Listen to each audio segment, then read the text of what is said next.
notice how many people in warehouses get told, just keep your head down, work hard, and you'll move up? And then 3 years later, they're still scanning boxes on the exact same line.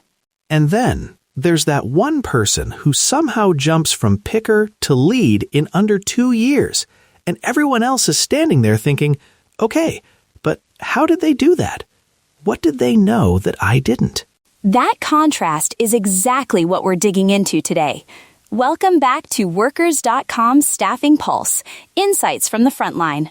I'm Jennifer. And I'm Sam. Today's episode is called The Three-Rung Ladder, turning just a warehouse job into a clear next step. Whether you're a supervisor, a staffing pro, or you're on the floor running picks and pallets, this one's for you. Let me start with 2 quick stories I've seen play out over and over. Story 1, we'll call him Mike. Mike's a picker. He shows up, he works hard, mostly on time, does what he's told. Every time he asks about growth, he hears, keep it up. We promote from within here.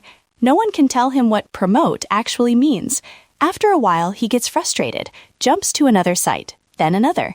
3 years go by, and his resume basically says the same thing over and over. Picker, picker, picker.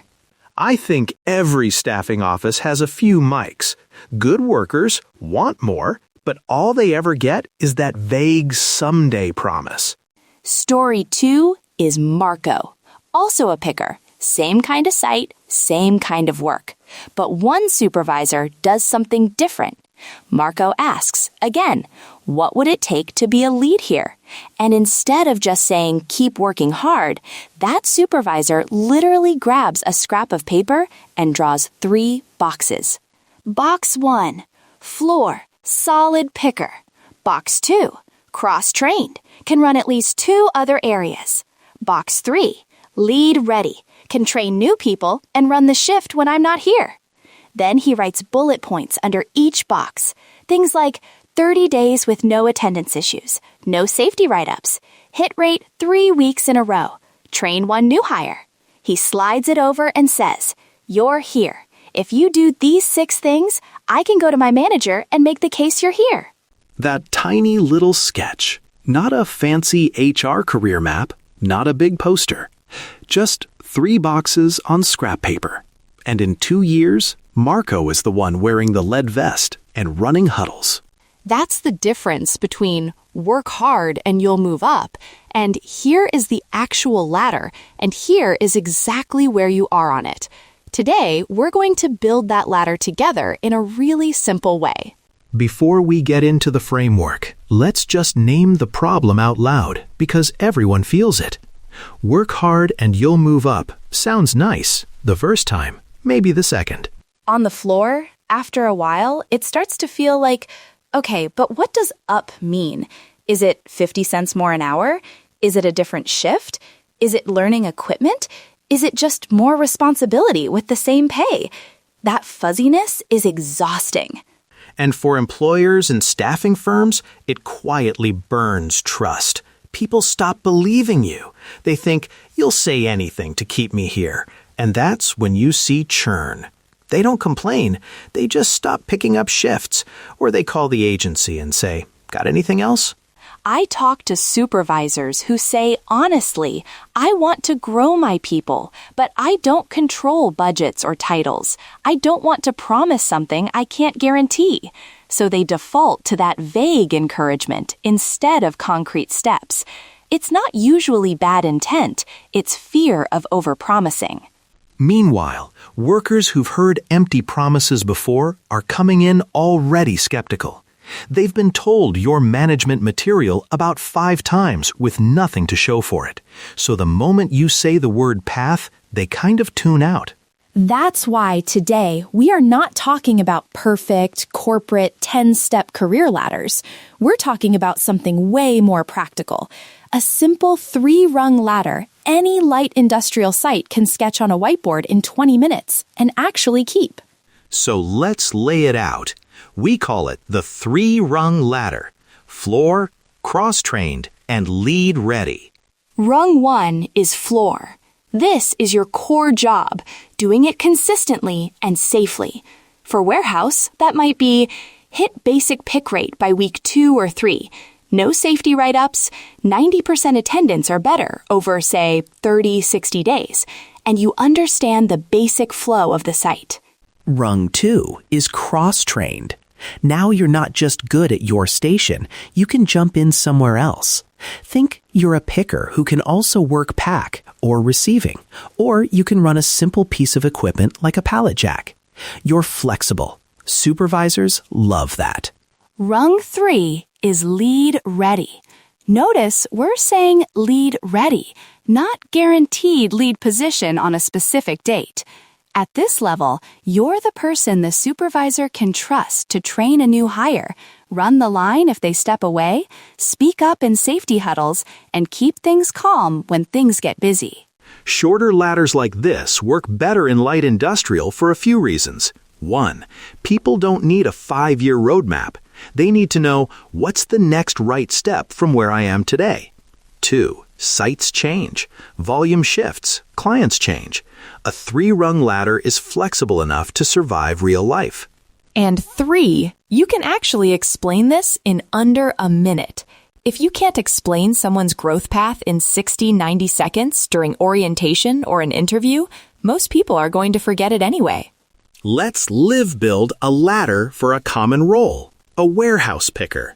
So if you're driving, just picture 3 boxes in your head. If you're at a desk, feel free to grab a sticky note and follow along. All right, box 1, floor, picker. What does success look like here, in concrete terms? Here's one version I use a lot. First, attendance. 30 days with no no-calls, no no-shows, and no pattern of leaving early. Second, safety. No safety violations, uses PPE, follows basic lifting rules. Third, performance. Hitting the standard pick rate 2 weeks in a row. It doesn't have to be superstar numbers, just steady. And fourth, teamwork. Follows instructions, communicates if something is off, scan is wrong, location is empty, instead of just letting it slide. Then you attach something visible to that first rung. Maybe it's a small pay bump after that first clean 30 or 60 days, or a shift to a more stable schedule. Even 50 cents an hour tied specifically to you achieved floor picker expectations is powerful. It tells people this isn't random. You hit a milestone. Box 2, cross-trained picker. Milestones here might be you can perform in at least one additional area, pack, ship, or receiving, at 80% of target. You've been signed off on basic equipment, like an electric pallet jack. You've completed one refresher safety training, and you've shadowed a more senior person and asked questions. Comp-wise, maybe that's another modest bump, or first dibs on overtime because you can plug into more areas. It might also be a different color badge or name tag that signals, hey, this person is cross-trained. Visual cues on the floor make a big difference. Box 3, lead ready picker. Here's where the behavior really matters.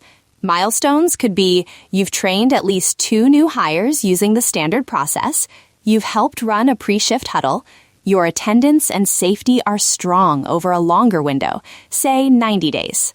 Also, you handle problems like a leader. When there's an issue, short count, late truck, scanner glitch, you help solve it or escalate it calmly instead of just complaining. That's lead-ready energy, whether the title has caught up yet or not. You might be thinking, okay, this sounds nice, but how do I talk about it without over-promising?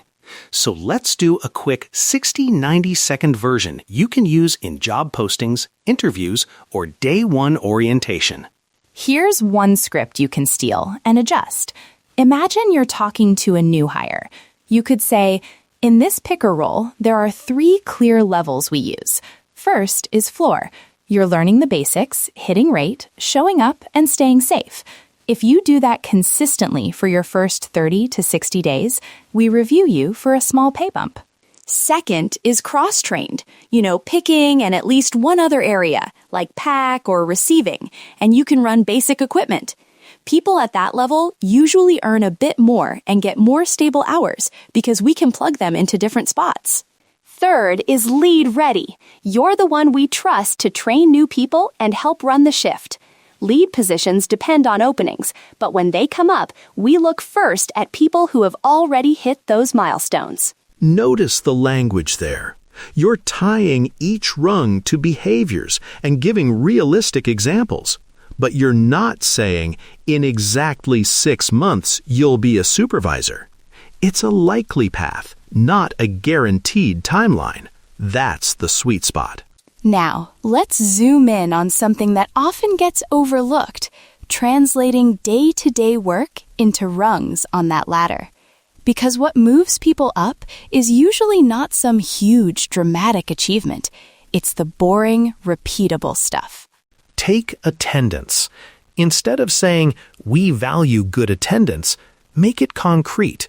If you go 30 days with no calls, no no-shows, and no pattern of leaving early, that's one of the boxes checked for your first ladder step.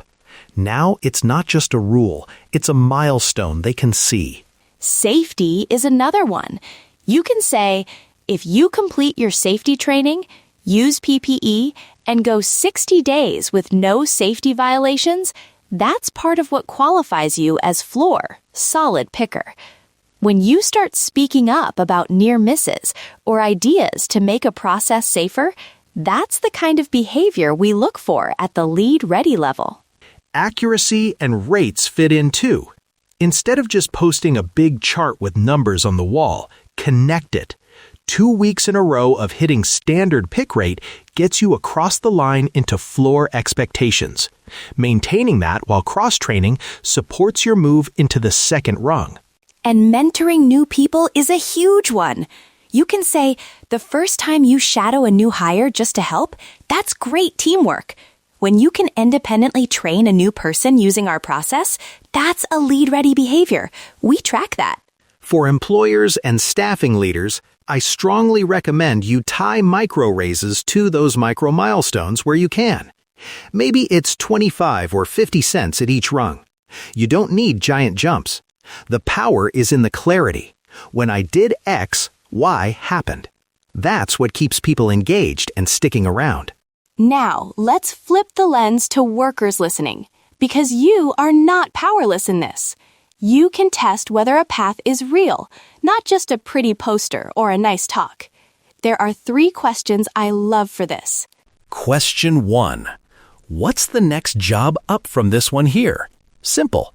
If you're a picker, what is actually next? Is it cross-trained picker, material handler, lead, something else?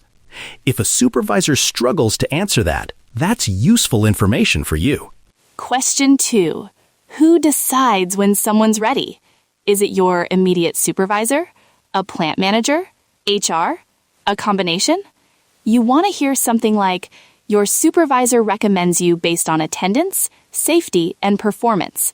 Then the manager signs off, not just, oh, we'll see. Question 3 might be the most important. Can you tell me about someone who's moved up recently?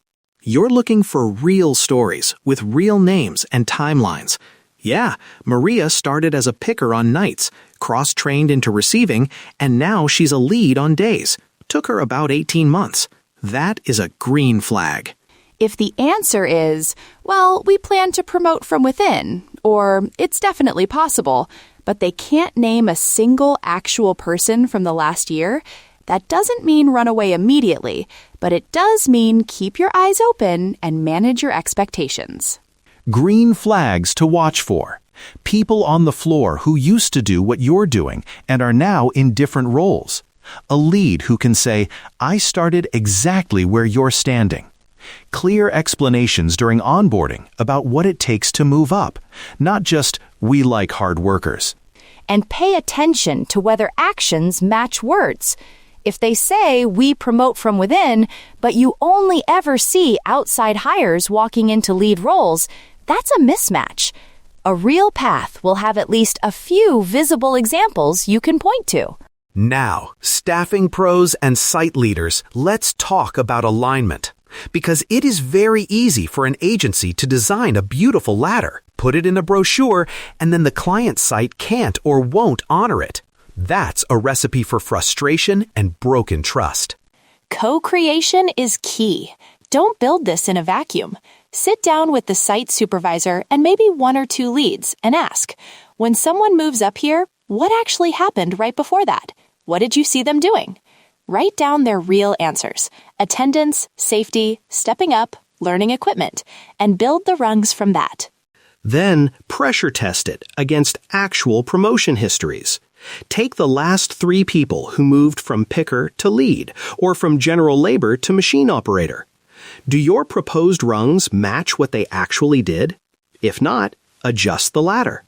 The point is to describe reality, not invent a fantasy career path. Also, start small. 1 role, 1 location.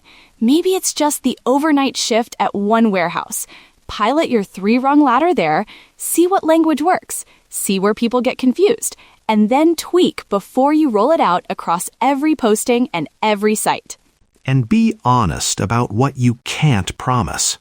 If the site can support skill growth and modest pay steps, but can't guarantee a certain number of lead roles each year, say that clearly. Something like, we can't promise exact timing, but when lead roles open, we look first at people who have hit these milestones. You're under-promising and giving yourself room to over-deliver. All right, let's land this with 2 practical things you can do this week. 1 for employers and staffing teams, and 1 for workers listening. If you're an employer or staffing leader, here's your 20-minute whiteboard exercise. Step 1. Pick 1 frontline role. Picker, packer, machine operator, whatever is most common for you. Step 2. Draw 3 boxes across the board. Floor, cross-trained, lead ready. Step 3. For each box, list 3 to 5 concrete behaviors or skills: attendance, safety, rate, equipment, mentoring. Make them observable. Step 4. Next to each rung, write what changes for the worker when they get there: pay, schedule, responsibilities, training. Step 5. Practice explaining that ladder out loud in under 90 seconds. If you're a worker, your action step is this. Sometime in the next week, ask 1 version of those 3 questions. Maybe it's your supervisor. Maybe it's the on-site coordinator from your staffing agency. What's the next job up from this one here? Who decides when someone's ready? Can you tell me about someone who's moved up recently? And then really listen to the answers. All right, quick recap of the 3 biggest ideas from today. First, work hard and you'll move up is not enough. Workers need a clear, simple picture of what up looks like, or they'll eventually vote with their feet. Second, the 3-rung ladder, floor, cross-trained, lead ready, is a practical way to turn everyday behaviors into visible steps, with small but real rewards along the way. You can sketch it in 20 minutes and explain it in 90 seconds.